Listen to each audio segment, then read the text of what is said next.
I'm Ryan Scello, and this is my class of 2016 Grad at Grad. Born in Buffalo, New York on January 28th, 1998, I was the newest addition to a tight knit and equally vocal Italian family. My mom and dad were both local to the Buffalo area, and I would like to say my family's support basically from birth until the present day has played a huge factor in who I am today and how I have grown as a person. A year and a half later, my sister Sydney, who is now 16, was born. I'd like to say in our younger years we were like best friends and relied on each other to keep busy.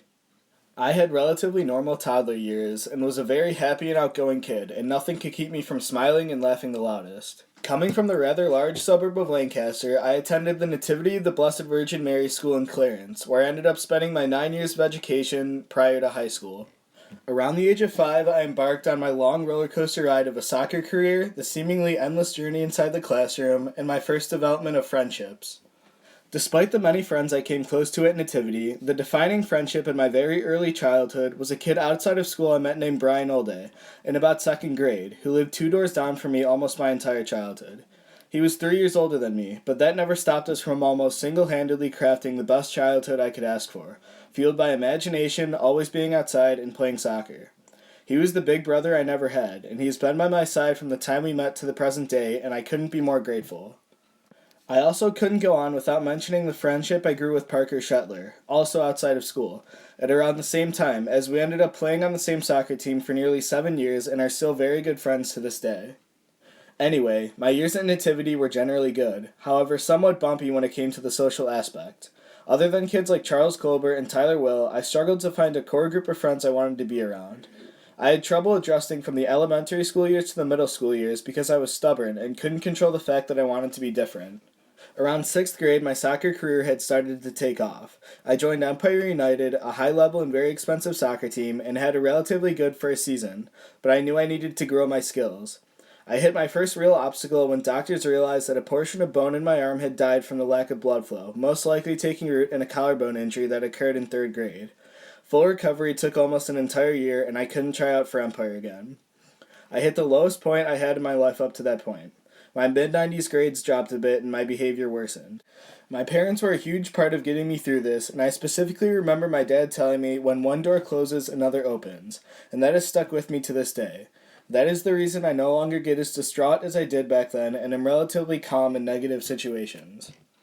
At the end of 8th grade, I chose to attend Canisius mainly because of the influence of Father Betty, who was a cousin of mine and very close with our family. This is where I began my journey to become open to growth, through this massive school in a class of originally about 250 compared to my graduating class at Nativity of 16. Yes, I attended HAP and absolutely loved it, and 4 of my friends from Nativity followed me to Canisius, but this was a new experience to me, walking into a place that seemed so foreign. Looking back, I think it is fair to say that the trait of open to growth was most present in me during my underclassmen years at Canisius, simply because I actually loved freshman year, however awkward it might have been. I've always loved meeting new people and could see that this was the first time I noticed my somewhat chameleon aspect socially. I feel like I can seamlessly fit into any friend group and never make enemies, while still staying true to my core friend group that hadn't fully developed yet. The most influential thing that defined my beginning to being open to growth freshman year was not found in the new experience I came with Canisius. It took hold in the very unique form of songwriting.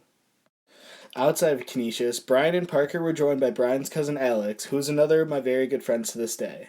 Brian began dabbling in music software during this year, his senior year of high school, and I had quickly developed a love for writing music, while he learned how to produce instrumentals.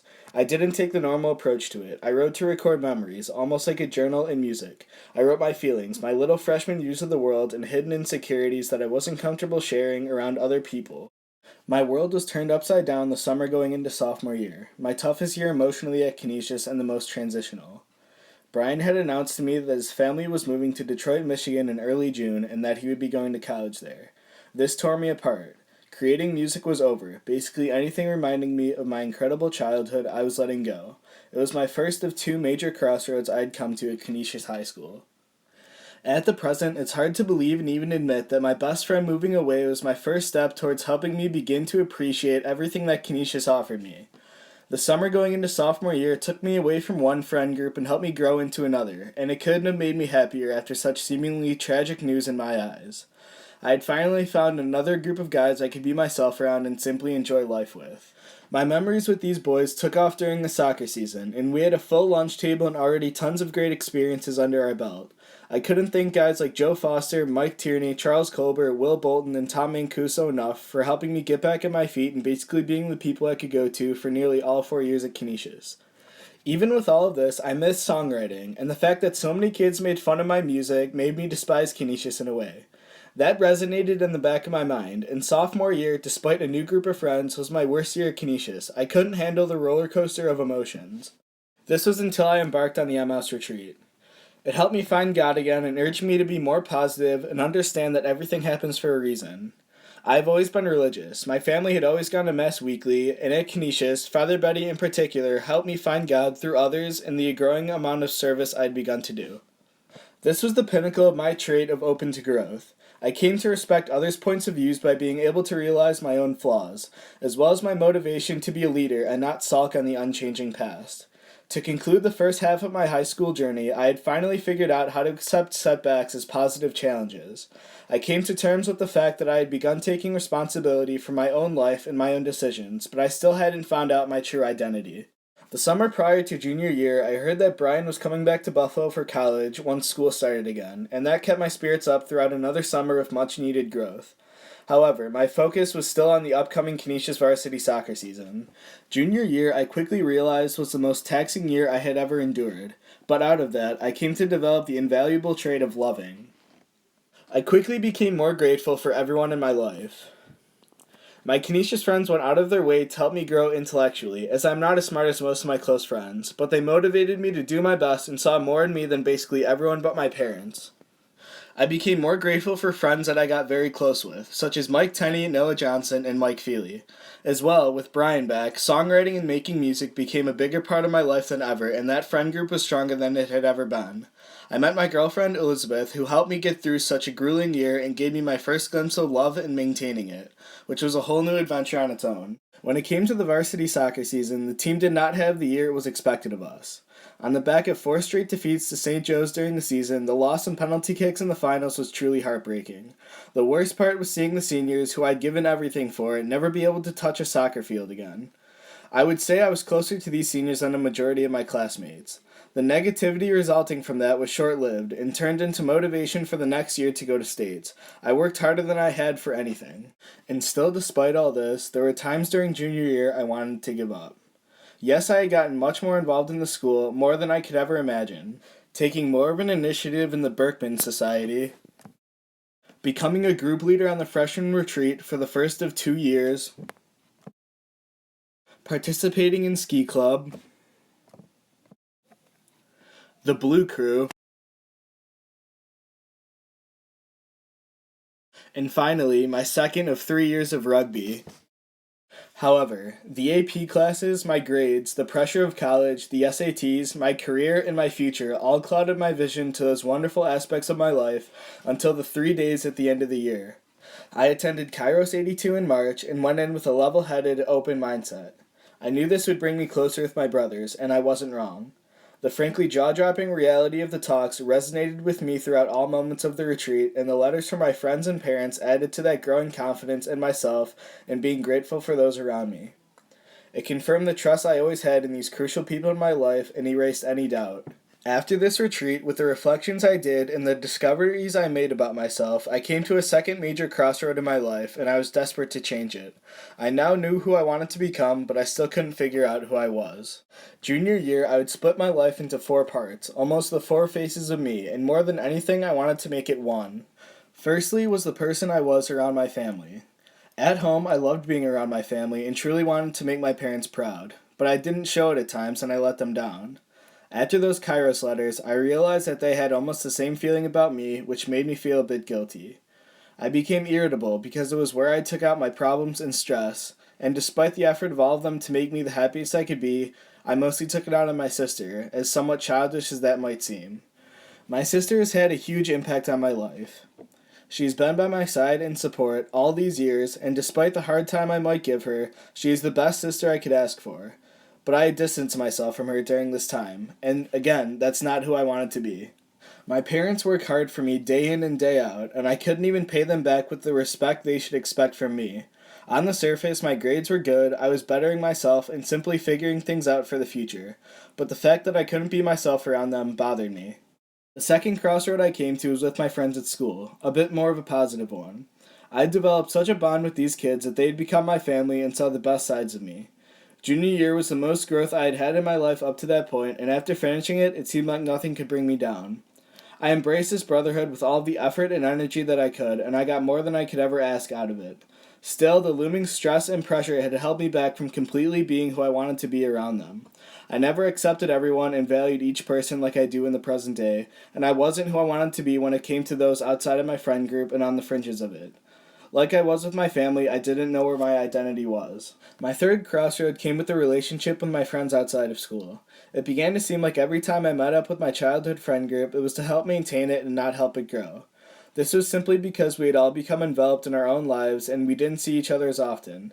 Even when we did, I found myself trying at every moment to impress them with the things I had accomplished, and I was trying to act better than them. My final element of this crossroad was with my girlfriend Elizabeth, who had more of a positive influence than anyone.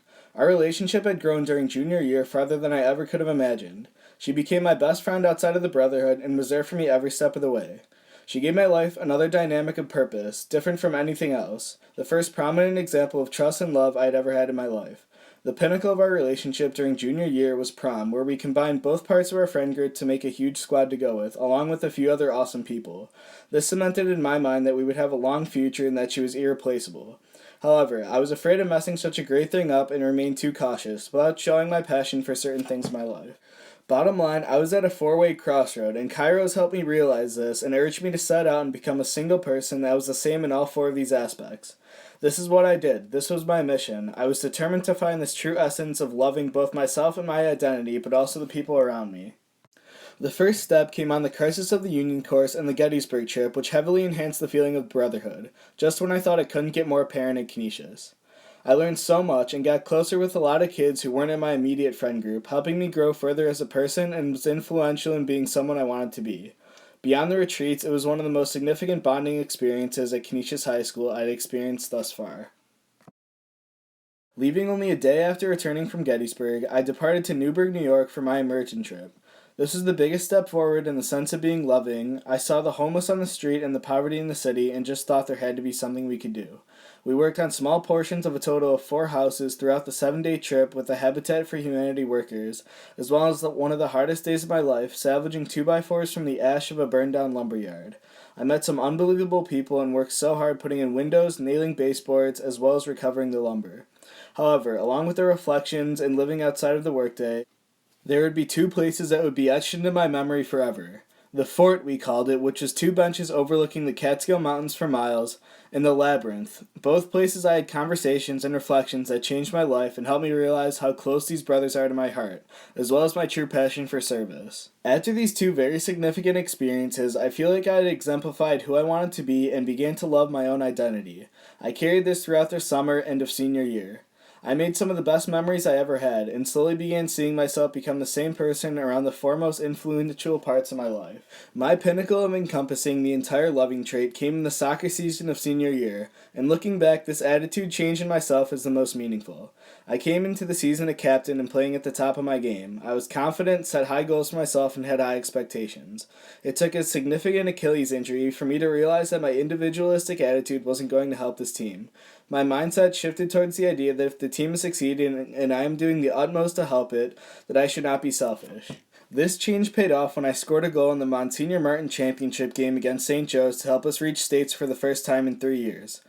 All I wanted was the team to flourish, and I was simply grateful to be part of such a legendary journey. At this point, I honestly can't put into words my experience of senior year. It has been too fast and too unforgettable. I love this school like a home and these people and teachers like a family, and a testament to that is the fact that I want to go to a Jesuit university. I believe that the traits open to growth and loving have defined my Canisius High School experience. Not only have I found my true identity, but through many small experiences and stepping stones, I have found God and have defined my Catholic faith and spirituality. All I can do is thank the teachers, friends, and mentors who have helped me reach where I am today, especially Mr. Kessler, who helped me with my presentation and has been a constant presence in my time here, along with the many others. Thank you for watching.